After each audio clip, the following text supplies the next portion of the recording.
আপনি কি দেখেছিলেন তাদের চেহারা? তাদেরকে কারো ছাত্র মনে হয়েছে? আপনি বলেন, আমি আপনাকে আস্তে আস্তে সমস্ত প্রমাণ বের হচ্ছে। কোটা আন্দোলন কারা করছিল এই পুলিশ ভাইয়ের মুখে শুনেন। কোশ্চেন করছি, তাদের কাউকে কি ছাত্র মনে হয়েছে?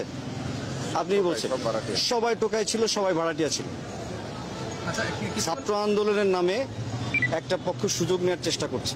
This is very clear to us, এবং আমার মনে হয় আপনারও ক্লিয়ার। জামাত শিবিরের লোকজন, জামাত শিবির এবং ভাড়াটিয়া গুন্ডা ছাড়া, জামাত শিবির বিএনপির লোকজন ছাড়া কোনো লোকজন এখানে নাই, কোনো কোটা আন্দোলনকারী নাই।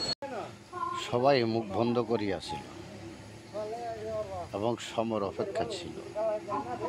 সময়টা কখন আসবে, মন ভরে কথা বলবে। আজকে সময়টা এসে গেছে।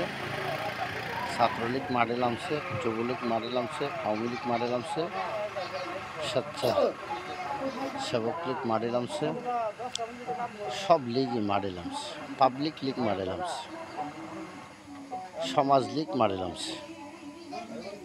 এখন পুলিশ বলতে আর কোনো ভয় পাচ্ছে না, কারণ তারা পরিষ্কারভাবে বলতে পারতেছে বুক ফুলে সত্য কথাটা। সবাইকে ধন্যবাদ, ভিডিওটা দেখবেন।